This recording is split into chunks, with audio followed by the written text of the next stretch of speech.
কিমান পানীৰ মাছ সৰ্বানন্দ সোণোৱাল প্ৰমাণ কৰি দিলে মুখ্যমন্ত্ৰী ডক্টৰ হিমন্ত বিশ্ব শৰ্মাই সৰ্বানন্দ সোণোৱাল হেনো কেন্দ্ৰীয় নেতা সোণোৱাল এতিয়া কেৱল ডিব্ৰুগড়ৰ নেতা হৈ পৰিল সমগ্ৰ দেশতে ঘূৰি বিজেপিৰ প্ৰাৰ্থীসকলৰ হৈ প্ৰচাৰ চলাব লাগিছিল সোণোৱালে কিন্তু সৰ্বানন্দ সোণোৱাল সমগ্ৰ দেশতো দূৰৰে কথা বিজেপি অসমৰ 13 সমষ্টিৰ প্ৰাৰ্থীৰ হৈ প্ৰচাৰ চলাবলৈ যোৱাৰ সময় নাই ডিব্ৰুগড় সমষ্টিৰ প্ৰতিদ্বন্দ্বিতা কৰা সোণোৱালে নিজ সমষ্টি এৰি যাবলৈকে সাহস কৰা নাই হাৰি যোৱাৰ ভয়ে যেন খেলি ফুৰিছে সোণোৱালক লুৰিণজ্যোতি গগৈয়েও ধুকে পানী খুৱাইছে সোণোৱালক এতিয়া সৰ্বানন্দ সোণোৱালৰ সন্মান ৰক্ষা কৰিব লাগিব মুখ্যমন্ত্ৰী হিমন্ত বিশ্ব শৰ্মাই হাৰিলেও জিকিলেও এইবাৰ যেন সকলো শেষ সৰ্বানন্দ সোণোৱালৰ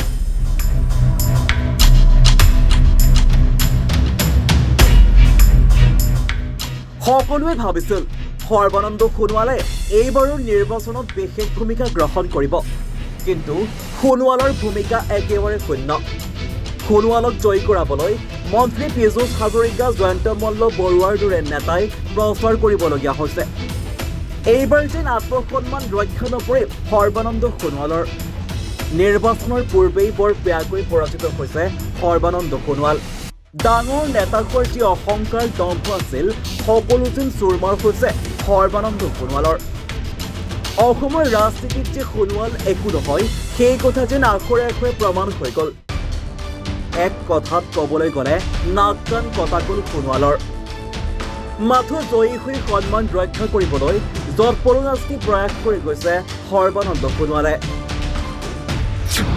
ডিব্ৰুগড় চহৰৰ পৰা যেন ওলাব পৰা নাই সোণোৱালে বিজেপিৰ আন প্ৰাৰ্থীৰ প্ৰচাৰ চলাব পৰা নাই সোণোৱালে বিজেপিৰ আন প্ৰাৰ্থীৰ পচন্দৰ প্ৰচাৰক নহয় সৰ্বানন্দ সোণোৱাল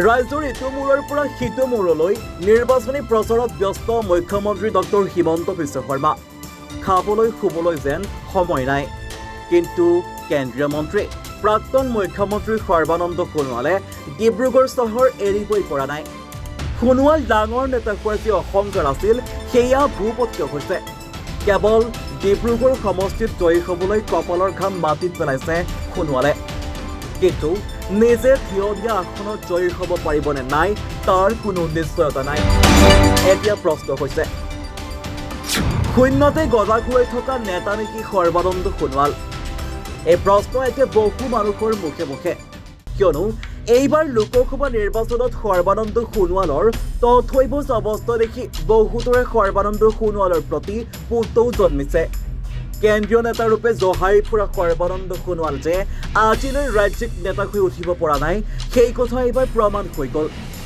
ৰাজ্যিক নেতা সোণোৱালে নিজ সমষ্টিৰ পৰা ওলাব পৰা নাই অসমৰ বিজেপিৰ আন প্ৰাৰ্থীক সহায় কৰাটো দূৰৰে কথা নিজ সমষ্টিত কপালৰ ঘাম মাটিত পেলাবলগীয়া হৈছে সৰ্বানন্দ সোণোৱালে অগপৰ দৰে পৰিস্থিতি নাই বিজেপিত আছে হিমন্ত বিশ্ব শৰ্মা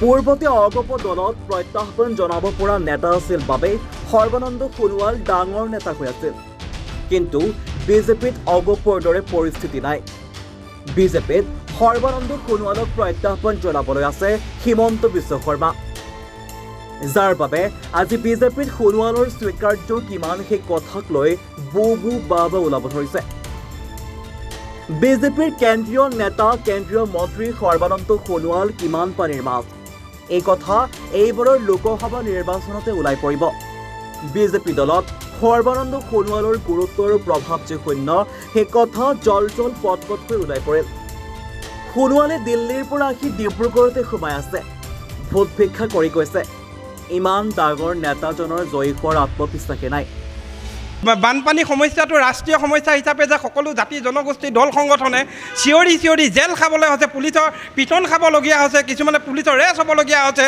সেই বস্তুটো তেখেতে আজিলৈকে সৰ্বানন্দ সোণোৱাল ডাঙৰীয়াই দেখি পোৱা নাছিলে নি? আজি তেখেতে মুখ্যমন্ত্ৰী আছিলে, তেখেতে কেন্দ্ৰীয় মন্ত্ৰী আছিলে, আজি তেখেত কি মন্ত্ৰী হোৱা নাই? 6 জনগোষ্ঠী জনজাতিকৰণ কথাটো তেখেতৰ তাত আজিলৈকে এখনো মেমোৰেণ্ডাম পোৱা নাই নেকি? তেখেতে নে আজিলৈকে বস্তুটো কাণে শুনিয়ে পোৱা নাই নে বস্তুটো দেখি পোৱা নাই? আমাক লাগে 6 জনগোষ্ঠী জনজাতিকৰণ আৰু এই যিটো বাগানৰ যিটো 351 টকা মজুৰি তেখেতলোকে প্ৰদান কৰিম বুলি কৈছিলে, সেই বস্তুটো তেখেতে আজিলৈকে মেমোৰেণ্ডাম পোৱা নাই নেকি? চাওক, এনেই চালে বেয়ে কোবাই কথা কৈ লাভ নাই। জাতিটো ৰক্ষা কৰাৰ সময়ত আমি সকলো একত্ৰিত হ'ব লাগিব, ঐক্য হ'ব লাগিব, আমি তেতিয়া জাতি ৰক্ষা কৰিব পাৰিম। আমিও সৰ্বানন্দ সোণোৱাল ডাঙৰীয়াক ভোট দিছিলোঁ, আমিও অসমত সৰ্বানন্দ সোণোৱাল ডাঙৰীয়া মন্ত্ৰী হোৱাটো বিচাৰিছিলোঁ, কিন্তু তেখেতে নিজৰ পদবীটো এৰি দিছে, মন্ত্ৰী পদবীটো। আকৌ তেখেতে সাংসদ খেদিবলৈ আহিছে। তেখেতে কি এবাৰ গ'লে মানে আমাক কথা দিয়কচোন বোলে, তেখেতে এবাৰ গ'লে বোলে একদম আমাৰ অসমৰ মহান সমস্যাটো হৈ গৈছে ৰাষ্ট্ৰীয় বানপানী সমস্যা।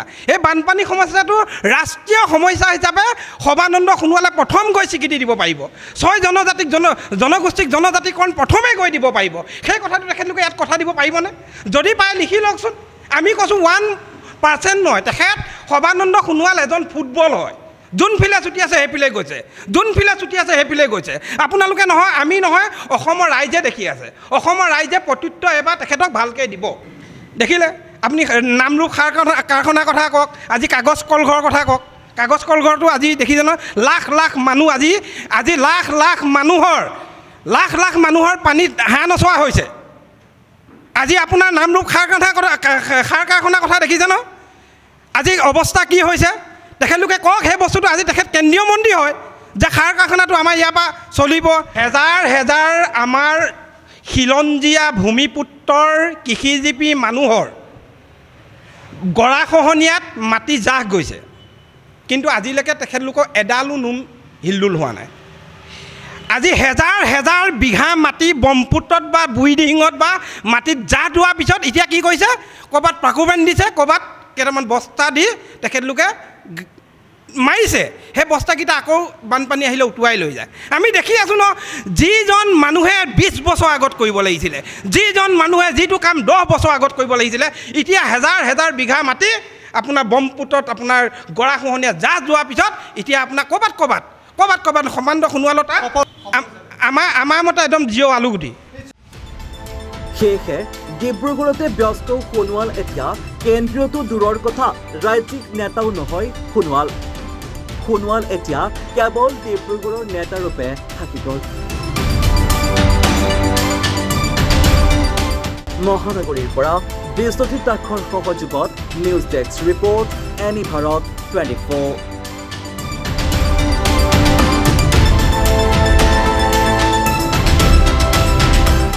Join BSc Nursing and GNM at St. Martha Institute of Nursing, Guwahati under SM Group of Institutions.